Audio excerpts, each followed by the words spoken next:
Now starting. All attendees are in listen-only mode.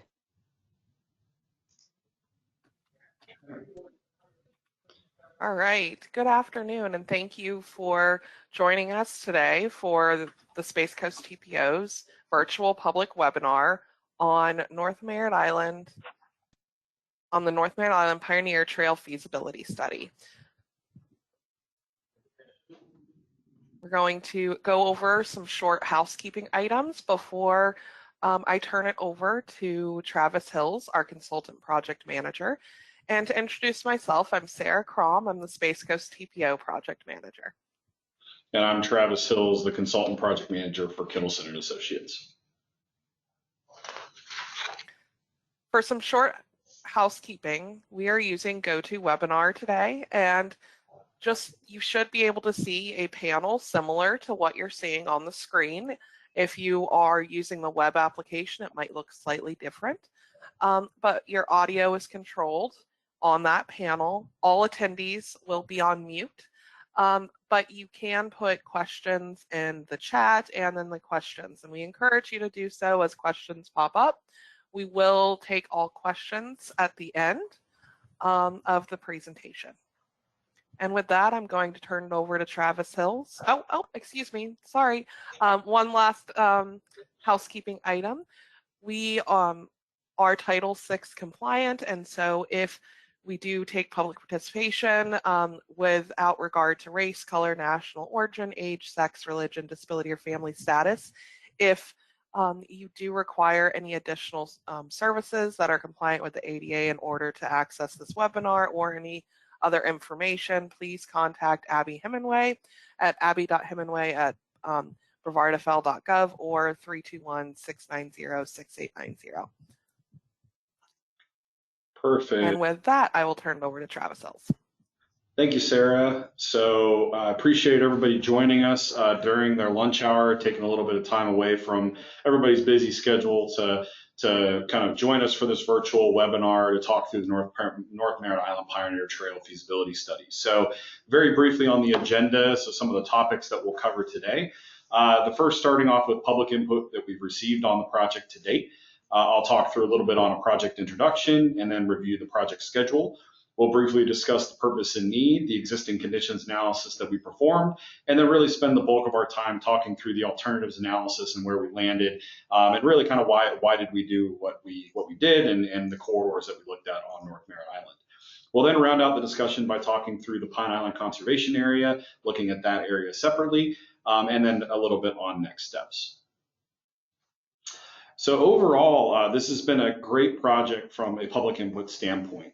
We held an in-person public workshop mid last week on Wednesday, March 26, 2025, not 2026, and we had over 200 attendees. So definitely one of the higher attended public meetings that I've ever been a part of. A lot of really great discussion. And then over the last few weeks that we've been pushing information out to the public prior to that meeting, we've had about 15 different phone calls with residents, concerned citizens, talking through the various issues. We've also had over 50 email correspondence with public input received as well. And then from the public meeting, we had over 100 public comment forms that were filled out from those attendees of the meeting as well. Overall, we overwhelmingly heard a lack of support for the project due to a number of different factors. The first being property impacts, right-of-way impacts. That was really kind of the primary concern. There were also secondary concerns related to flooding, drainage issues, oak tree impacts, kind of preserving the nature feel of North Tropical Trail, and potential utility impacts. We met with the District 2 Commissioner, Mr. Tom Goodson, last week as well. And based on the input that he's received, he was also not supportive of the project. So kind of going to that box on the right-hand side, due to the public comments, concerns, and feedback, the potential trail along North Tropical Trail will not move forward to the next phase of planning. We do need to complete the public involvement process. That's why we had the public meeting last week in person, and that's why we're doing the virtual public webinar today. And we're going to do our final presentations here in the fall. We will remain committed to exploring future connectivity and safety improvements on North Merritt Island that align with the community's preferences. So I really just want to kind of start this entire presentation off by saying that, we heard you all, we heard the community, we really listened. We made sure that we're taking all of the public comments into account, and we're not moving forward with that trail alignment on North Tropical Trail. So with that being said, so for folks that may not be familiar with the project up to this point, just a little bit on the introduction, so kind of starting from square one. This was what we would call a feasibility study. I'll explain a little bit more about that on the next slide. It was funded via FDOT Shared Use Non-Motorized Trail Program funding, also known as Sun Trail funding. This project is being performed by the Space Coast TPO, so Sarah's with the TPO who led this off, in conjunction with Brevard County Parks and Recreation and then DOT. So DOT, FDOT, Florida Department of Transportation, they're involved because it is their funding source that we were using for the project.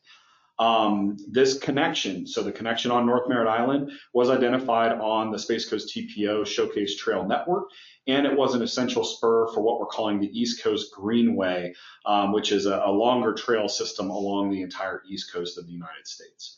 It's also a critical local connection for residents and the recreational areas that you see. The study area is shown on the map to the right, so everything kind of in that dashed kind of white border that you see. So everything on North Merritt Island, basically south of Kennedy Space Center. So it goes from the Barge Canal up further to the north, where you see it kind of cuts off kind of the Pine Island Conservation Area, and then cutting over to the east, and then bounded by the Indian River and the Banana River on the west and the east sides. Interesting to note, all of the area that is shaded in red is federally owned lands within our study area. So, it's federal government, it's NASA property. We initially had coordinated with them at the beginning of the project to try to see if there was a potential for a trail connection. Didn't quite work out. And so we've kind of shaded that area off, and that'll come into play when we talk through our different corridors. And then also on this map, you'll see the different areas highlighted in green. These are the different recreational areas. So Mitchell-Ellington Park, Manatee Cove, Pine Island Conservation Area up in the northwest, and then obviously Kings Park and the existing Pioneer Trail kind of right in the middle between Hall Road and Chase Hammock Road. So kind of walking through a little bit on our project schedule. So just kind of taking a bigger step back and explaining the project process overview for the Space Coast TPO and what we would call planning studies or feasibility studies. So all projects start at kind of this long-range transportation plan level. So that's kind of the highest level of planning. And then as you go down kind of the inverted pyramid, so to speak, there's different levels of planning activities, different levels of study that then move forward with different project types. So you'll see where we are. We're kind of in that second level, that operational analysis planning study. And specifically, this is called a feasibility study, which is an early step in the planning process to help decide if a project is viable and worth pursuing.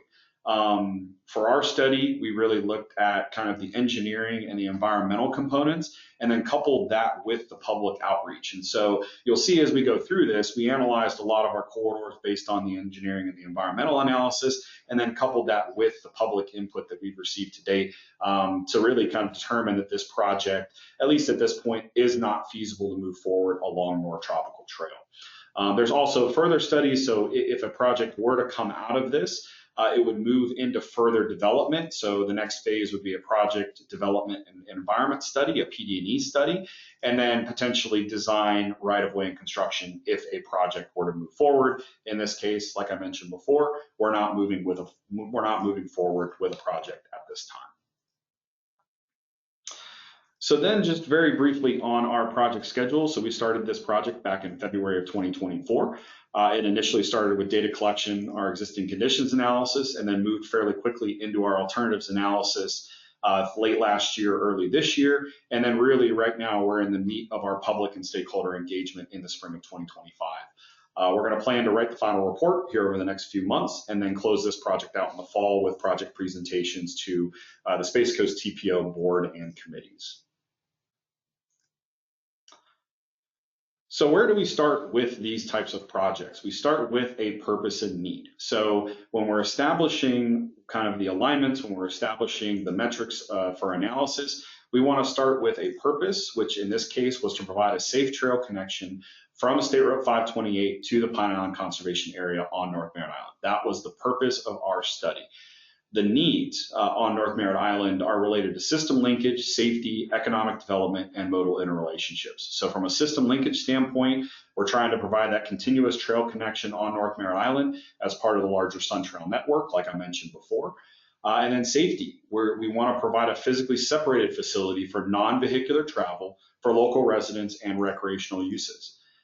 Economic development, trails generally increase property values, have local business and employment benefits, and promote a healthy lifestyle while also boosting tourism, especially in this kind of North Merritt Island area where we have Kennedy Space Center, tying it to potentially the different parks on North Merritt Island. And then modal interrelationships, so providing that safe, comfortable recreational facility, really kind of coupling that with the safety bullet, which is the second bullet down that I mentioned before.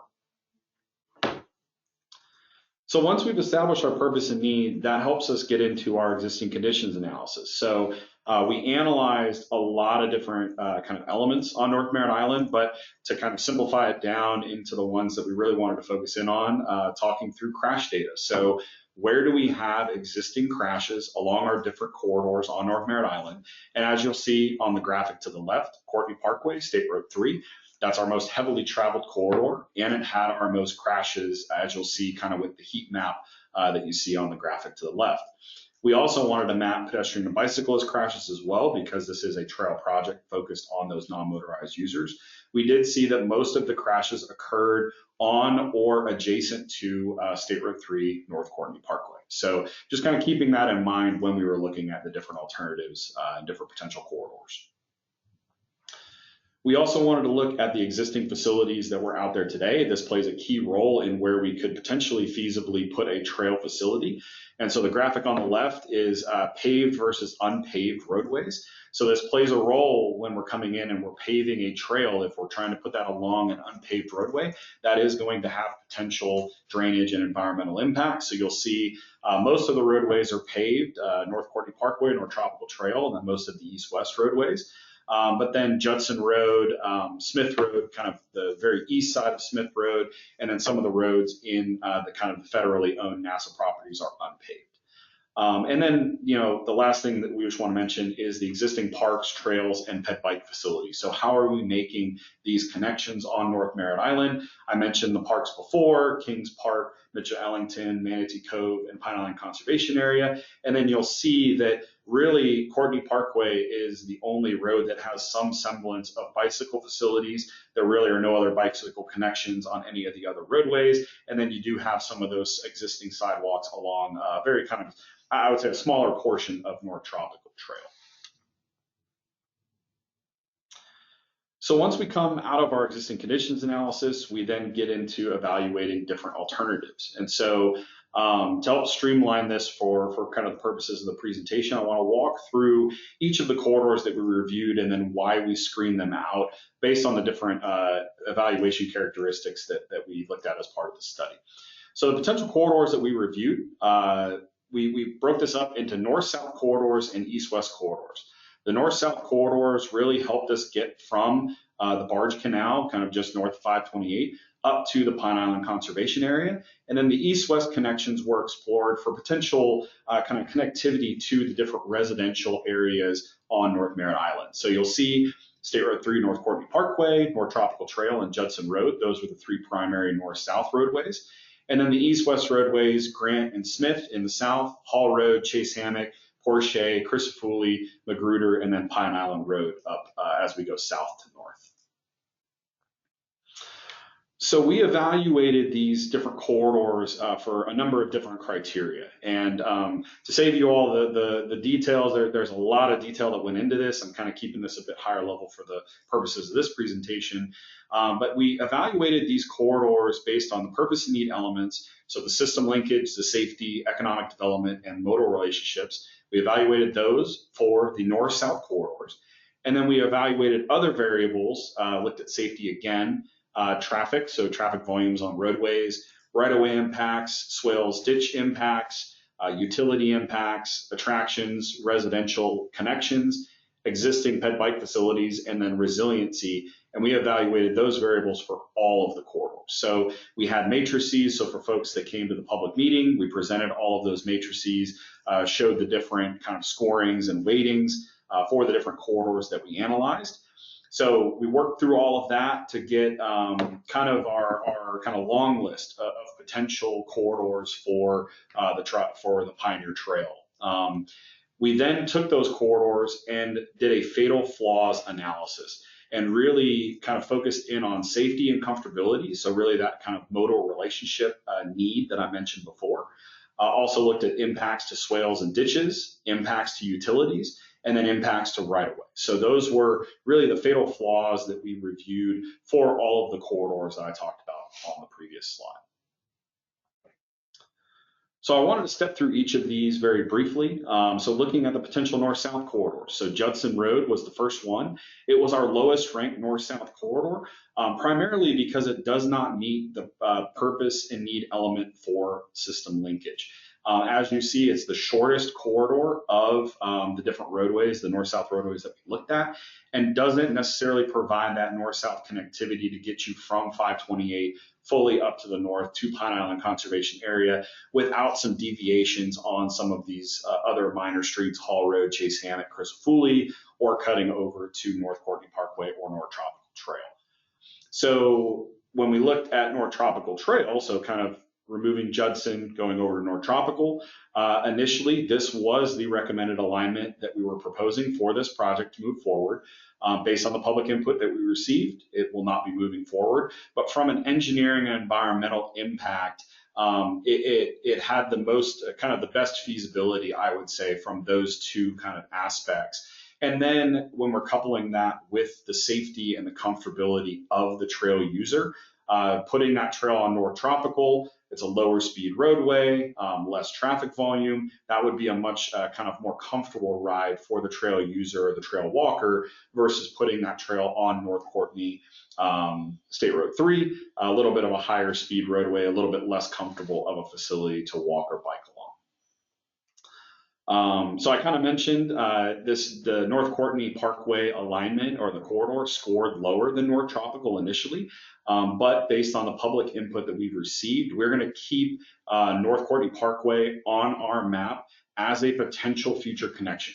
So coming out of this study, we don't want to limit any potential improvements that could be done on North Courtney Parkway. So we're going to essentially what I would call leave that line on a map for future consideration, whether that's Brevard County partnering with DOT or DOT doing it on their own, but having some jurisdiction move North Courtney Parkway potentially forward as either sidewalk, enhanced bike facilities, or a potential trail facility. And I'll talk a little bit about that more at the end of the presentation. So now that we've talked about our north-south corridors, moving to our east-west corridors. So Grant Road, like North Tropical Trail, was initially our recommended east-west roadway to get us over to North Tropical Trail. Because we're not moving forward with that route anymore, we took Grant Road off the table. We also looked at Smith Road and heading to the east. I'll talk a little bit about the mosquito impoundment, but there are some issues with getting from Smith Road over to the mosquito impoundment and then going up to Hall Road and the existing Pioneer Trail. I'll talk about that here in a few slides. And then grouping Hall, Porsche, Crisafulli, and Chase Hammock all together.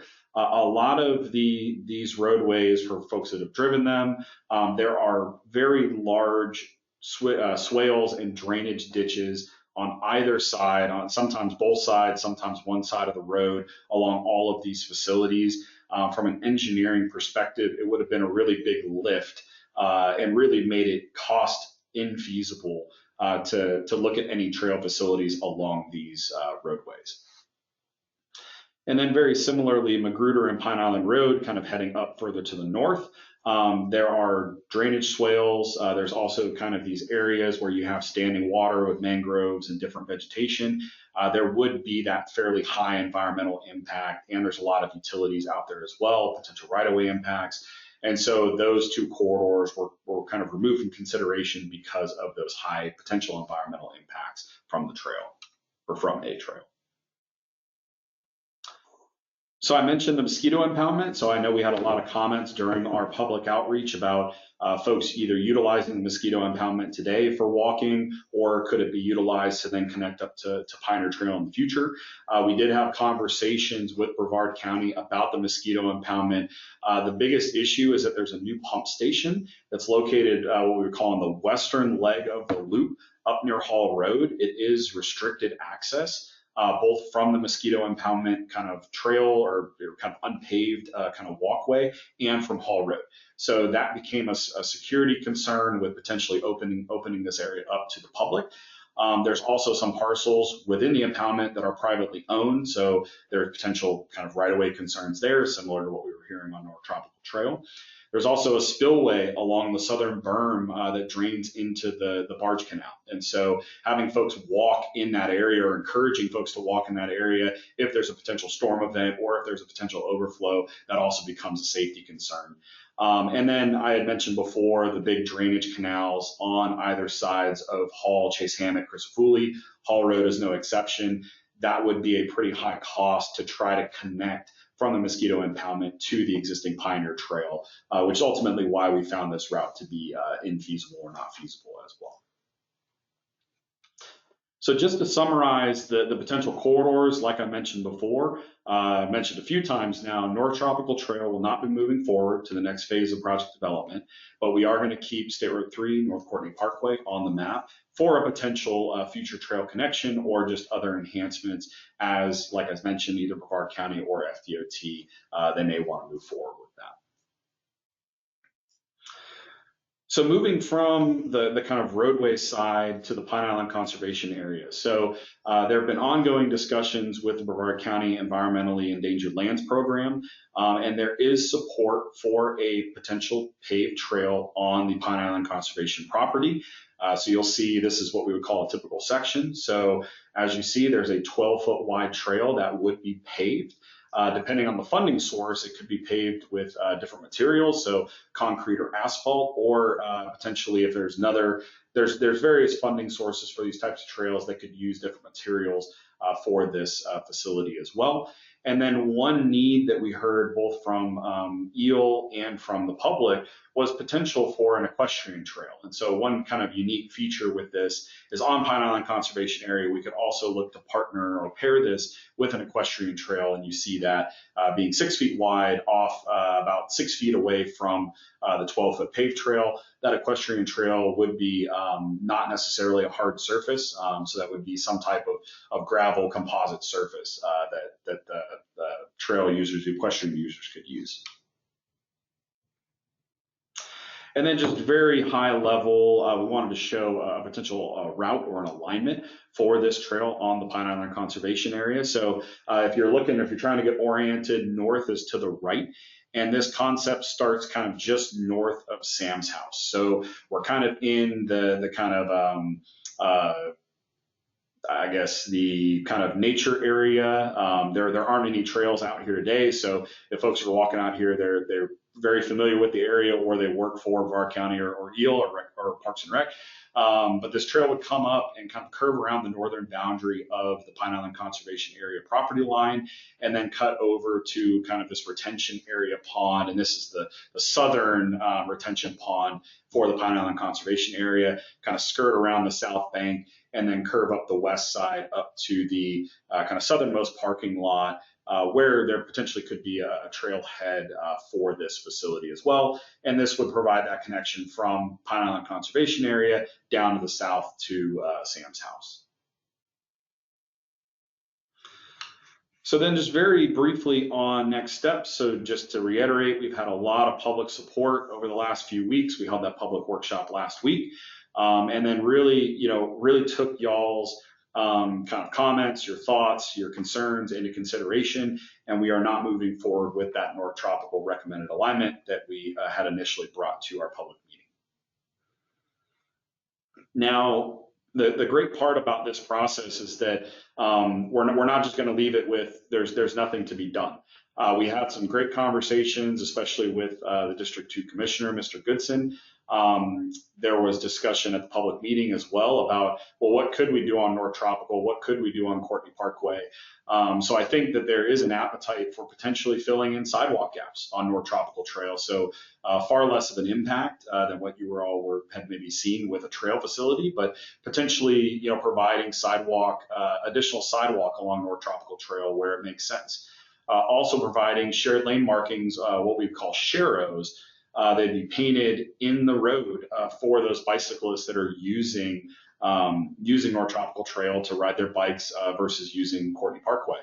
And then another concern that came out of our public engagement were traffic calming and safety improvements on North Tropical for vehicles. So we've heard that during some of the peak hours, especially in the afternoon, folks coming from Kennedy Space Center are using North Tropical Trail to kind of bypass the traffic on Courtney Parkway. We held our public meeting at the Moose Lodge just north of the Barge Canal, so we got to see that and kind of see some of the congestion that's on Courtney Parkway. And so there may be a potential to do some traffic calming to really kind of discourage folks from speeding along North Tropical, keep them along Courtney Parkway, and then also some safety improvements in some of those areas where we have curbs on North Tropical as well. And then, like I mentioned, Courtney Parkway, we're going to keep the line on the map, so to speak, and then potentially look at a future trail along Courtney Parkway. It seemed like there was a lot of public support for that. It would be a little bit more accessible for the communities east of Courtney Parkway on North Merritt Island. There also could be an opportunity in the short term to fill in sidewalk gaps and upgrade the existing bicycle facilities. So for folks that have been out there, have either driven it or ridden it, we have just kind of a 4-foot paved shoulder very close to the roadway, not necessarily a really good facility for bicycle users on Courtney Parkway. So maybe an opportunity to expand that lane or expand that paved shoulder, put in an actual bike lane or a separated bicycle facility as well. So then just to reiterate the schedule, so we're in the spring of 2025, wrapping up our public engagement. We're looking to wrap up our final report here over the next few months and then present the project to the TPO boards and committees in the fall. So with that, I think I'm going to pass it back to Sarah to talk through the comments, I believe, and close us out. All right, thank you, Travis. So you can submit questions in the question box, which we will go through and answer live. You can also provide a comment via a virtual feedback form, as well as also when you close the GoToWebinar app, a survey will pop up. And so you could just immediately after you get off this webinar, fill out the survey. If you don't have time today, I know many of us are, might be juggling lunch hours and things like that, then I would encourage you to scan and fill out the virtual feedback form at a time that's more convenient for you. We will also be sending out a thank you to all of the people who registered, and that'll include the feedback form as well in case the QR code, you don't wish to use your phone or things like that. So at this time, Fanny is going to moderate us through our questions. All right. So the first question that we received is, where will the next feasibility studies be conducted, and will the impacted residents be engaged early and often? And this one was from Jeff Adrian. So we do not have any other trail feasibility studies that are currently being administered or funded via the Space Coast TPO. We do have other projects underway that we encourage you to go check out those projects on our current Space Coast TPO projects webpage. Yes, if a future trail project is pursued, then we will be sure to engage early and often. All right, perfect. And then the next question that we received is from Douglas Robertson. What is an example of a traffic calming improvement? Sarah, I'll take that one if you're good. Yeah, no, that's a great question. So specifically on North Tropical Trail, because it has a lower posted speed limit, it provides a kind of wide array of different traffic calming improvements that could be done, mainly in regards to kind of what we would call a vertical improvement, or a vertical kind of traffic calming feature. So it could be in the form of like a raised intersection, which is where at your two-way at your stop controlled intersections, you could come in and raise that intersection up by a couple of inches and just provide kind of that vertical, what we call vertical deflection, to help kind of slow people down, let them know, hey, you're coming up to maybe an area where you need to pay a little bit more attention. In other areas, in other communities, I know, speed humps are also another one. Or a speed table. So it could be an area where instead of it being a kind of shorter speed hump or speed bump, maybe it's a little bit of a wider, what we would call speed table that's a couple feet long, and it's kind of that raised feature along the roadway. So those are just some kind of ideas, some alternatives that potentially could be put on North Tropical Trail. But then I'll just caveat all that by saying, you need a lot of community support for those types of features. So, nothing is set, there are no recommendations for traffic calming at this stage. It's kind of a high level. Here's something that could potentially be explored by Brevard County if there's a desire from the community. Thank you, Travis. And we have another question, and this one is also from Douglas Robertson. Any consideration for a lower impact access to the existing Pioneer Trail between Hall and Chase Hammock? So yeah, there are challenges. I don't know if there is, at least from our initial kind of planning level screening, there are no low impact alternatives along Hall or Chase Hammock. I think with the drainage facilities, with the swales that are on either sides of the road along both of those east-west roadways, with the utilities that are then on the either adjacent to the roadway or on the backside of those swales, and then out when you get outside of the swales and utilities, now you have right-of-way impacts, and so you're dealing with kind of the same issue that we're having, or that we had on North Tropical, where we'd be putting the trail through someone's back or somebody's front yard. So in our opinion, at this stage, there just was no cost feasible way that you could connect to the existing Pioneer Trail using Chase Hammock or Hall Road. Thank you, Travis. And we have two comments from Lindsay Sneed. I'll start with the first one. Is public comment the only reason this project was determined not to be feasible? And is there any change is there any opportunity the decision changes based on additional feedback between now and April 15? Would you like me to take this one, Travis? Yeah, that would probably, you could start and then I could tack on if needed. So the reason that the project is not feasible is due to the alignment that was most feasible is not supported by the public. It was, a very tough decision, but, ultimately after having meetings with leadership at both in Parks and Rec and the county, the decision was due to the lack of public support. The project should not be continued to be invested in. Ultimately, a feasibility study helps us do a smaller study to determine if a project is viable and worth investing additional resources. The project, if it had been supported by the public, could have moved forward in a more expensive, larger study.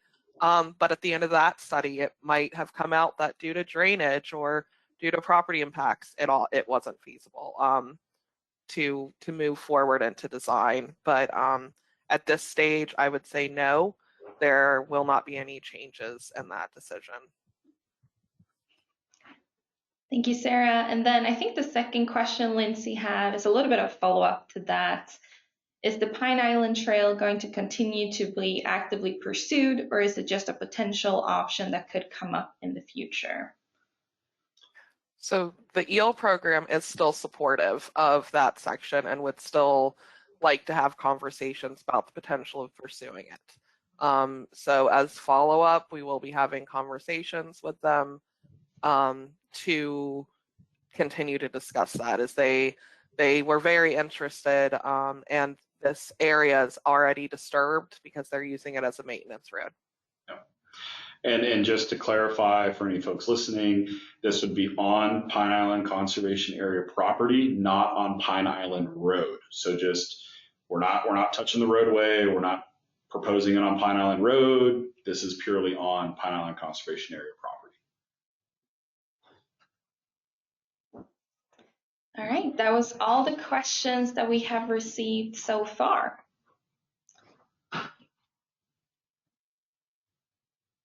Well, we'll just give it a couple more minutes if anyone else has any questions. Once again, I want to encourage you to either, when you close out the presentation, take the survey that pops up on your screen, or visit the Google Forms via this QR code, as well as also we'll send out an email.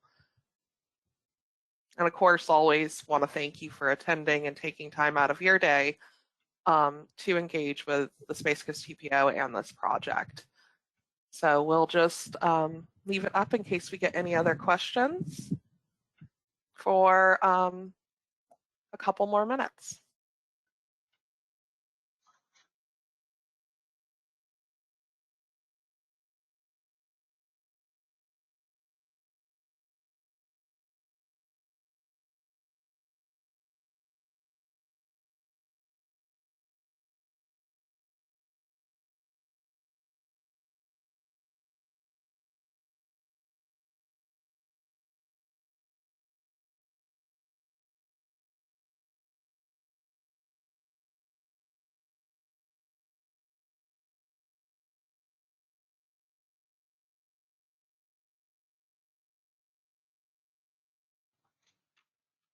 All right, Sarah and Travis, we got another question in the chat from Douglas Robertson. And the question is, why was 528 picked as a starting point for the study? Was there a plan to improve parking in that area? Sarah, do you want to talk about kind of the overall connectivity? Yeah. Fanny will, or Fanny or Patty will drop the 528 project CFL Road in the question box, but the project 528 was chosen to be the southern terminus of the project because during the widening project, the Florida Department of Transportation will be adding an additional span of a 12-foot wide trail there that is going to go from US 1 to 401, the port. And so there's already this section of, and that will be designated as part of the National East Coast Greenway. And so that is already a project that is underway as far as going, developing design, and also some right-of-way costs are already funded. And so basically the idea was that this trail could eventually connect into the larger trail network of the East Coast Greenway.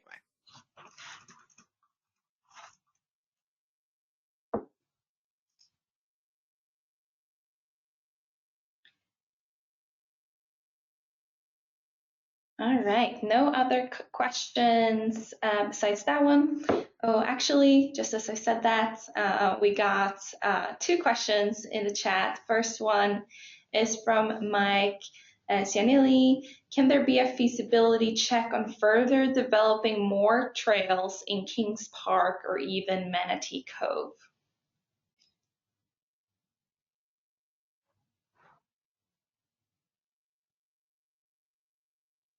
I would say that yes, but that would, the Space Coast TPO conducts projects that are requested by local governments. And so if the request did come in from Brevard County for us to conduct a feasibility analysis within Kings Park or Manatee Cove, that we could conduct that, funding available. Obviously, we would need the resources, but we would not conduct it unless it was requested by whoever would be the maintaining agency, which would be Brevard County. Thank you, Sarah. And then we have one more question from Lindsay Sneed in regards to some of the public feedback we've been receiving to this point. It seems like most of the individuals with issues with the trail live on the farther north portion of North Tropical, where it is less developed. Is there any option to potentially only do part of the trail in the most southern portion of North Tropical? Have these types of questions been asked or thought of? So I'll take a first cut, Sarah, and then maybe you can piggyback. So yeah, one thing that we were going to do is we still need to go back and kind of synthesize all the comments. I know that there was a lot of feedback from the North Grove residents where we had shown an alternative that went through their neighborhood to provide kind of an alternative to some potentially pretty heavy drainage impacts. And that area is kind of middle north, I would say, on North Tropical Trail.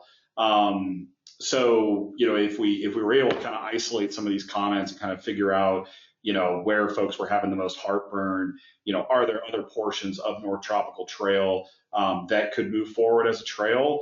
I still think there's an engineering viability to that. I do think there are areas of North Tropical where you do have the right of way available to be able to put in a wider facility.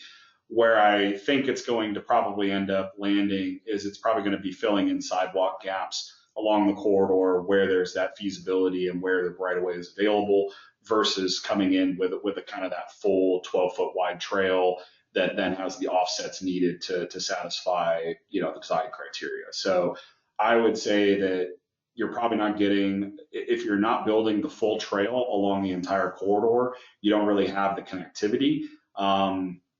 There could be conversations about tying into Mitchell-Ellington Park, Manatee Cove Park, which is kind of more on that south side that you mentioned. But I think at this point, for at least our study, we're just going to move forward with potentially enhancing sidewalk facility, or a recommendation to potentially enhance sidewalk facilities and close gaps in the future. But with that comment, I think we could maybe add something in that says, if there is community support for a wider facility, maybe in the southern portion, that's something that could be explored as well. Everything is public support. So. Yeah, I go back to what I just said is that, any future projects would have to be requested by a municipality such as Brevard County, as we will not pursue a project that we were not given direction by the municipality to pursue, and with the lack of public support, I don't anticipate that happening. Yep. All right, no other comments received besides all of the ones we've been going over. Well, we still have some time, and so we'll sit here for a few more minutes and see if any other questions pop in. Once again, if you'd like to submit a comment via our virtual feedback form, you can either just, when you close out of the presentation, it'll pop up, or scan the QR code.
Hey, Sarah Travis, we received one more question from Abigail, and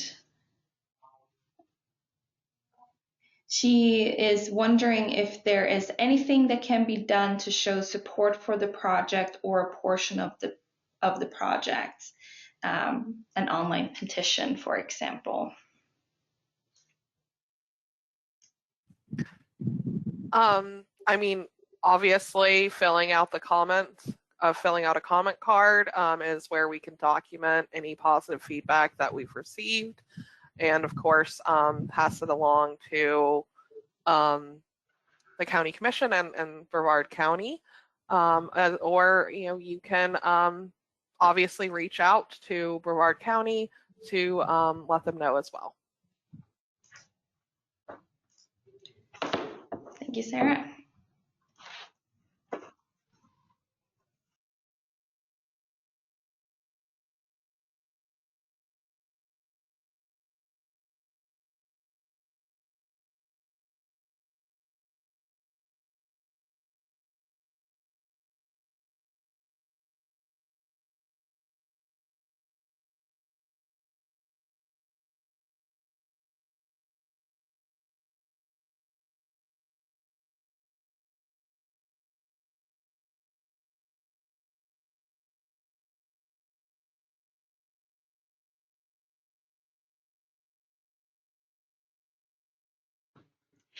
All right, Sarah and Travis, we have two more questions in the chat. The first one is from Lindsay Sneed, wanting to ask, understanding that many residents feel strongly about particular trees or items on their property, if a project like this were to move forward, would there be ability to curve the path around these items? Yeah, absolutely. I mean, and that was where we had a lot of conversations with folks at our meeting last week.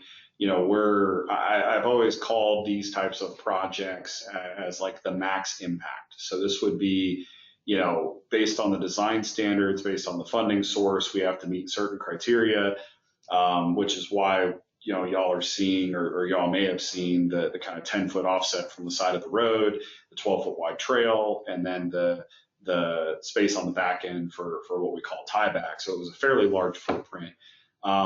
We didn't have details as a part of this study to go in and curve the trail around, around trees, bring it closer to the roadway because of fences. Different folks, I know there was a lot of folks that have put a lot of landscaping, time, money into landscaping in their front yard or backyard. All of those, what I would call really, really kind of detailed level evaluations, would have been done as part of kind of that next phase of the study. And so, like I said, we're kind of showing that max impact. Really, at this stage, it was kind of just offset lines from a map from the edge of the roadway. And then, if it were to move forward, or if it would have moved forward, there would have been that next level of engineering where you kind of sharpen the pencil, you go out and get a survey, you figure out where those actual right-of-way lines are, because right now we're just using some GIS parcel lines from the property appraisal website, and you kind of sharpen the pencil, so to speak. You can curve that trail and you can make it a much less impactful than kind of where we're at this stage. But the reason why we have to show it this way is because we just don't know what those variables are. We don't know what those impacts are going to be. So want to show what that max would be and then get public input on that. Did I answer the full question? I feel like you missed. Okay, all right. All right. And Sarah, we have another question from Daryl McMillan. With the formation of Governor DeSantis' Dodge, are any of your trail projects at risk of being canceled? No projects managed by the Space Coast TPO have been impacted at this time. I will note that this is our only trail feasibility study. Only other trail project that we are managing is a master plan, and then all of our other projects are roadway projects. Now, we will obviously continue to coordinate with FDOT and our locals and with whatever comes in the future.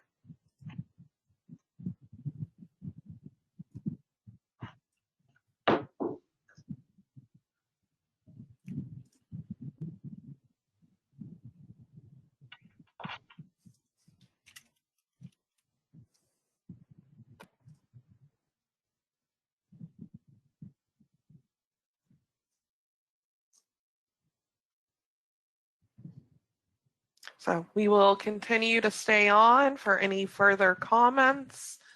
Once again, if as you get off, please either fill out the survey or visit the feedback form via QR code.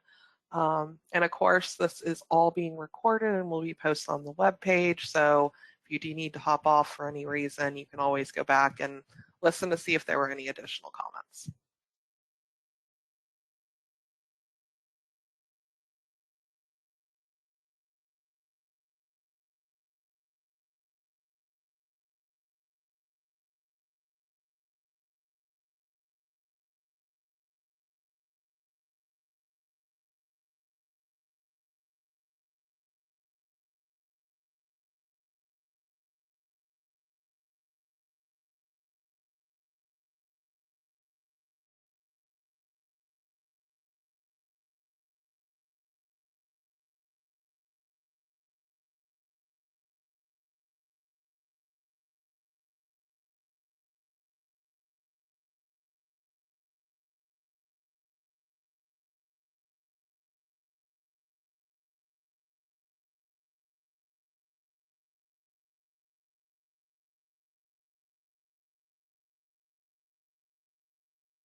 Hey, Sarah Travis. We have another question from Daryl McMillan asking if we're able to share a little bit more about the 528 Trail projects.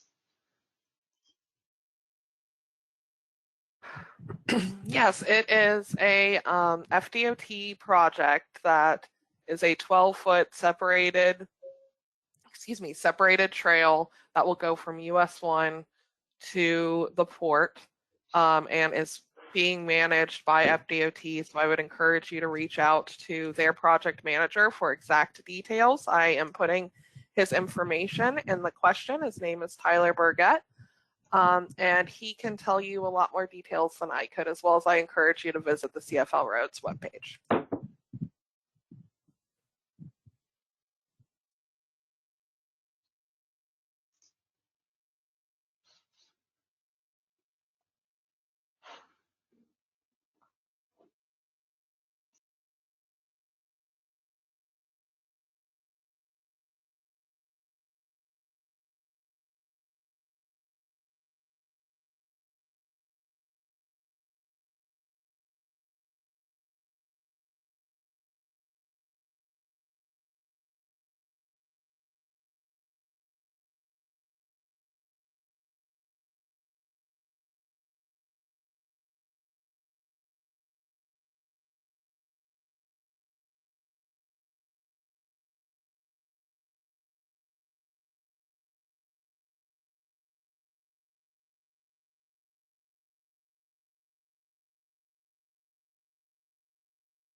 All right. Well, I want to thank everyone for spending the hour with us. And once again, if you would like to submit a comment, you can either do so when you close GoToWebinar, a survey will pop up, or you can do it via the QR code, as well as also you can get the same feedback form via a thank you email that we will be sending out. So thank you for taking the time out of your day, and we appreciate your input and for attending today. With that, everyone have a fabulous day.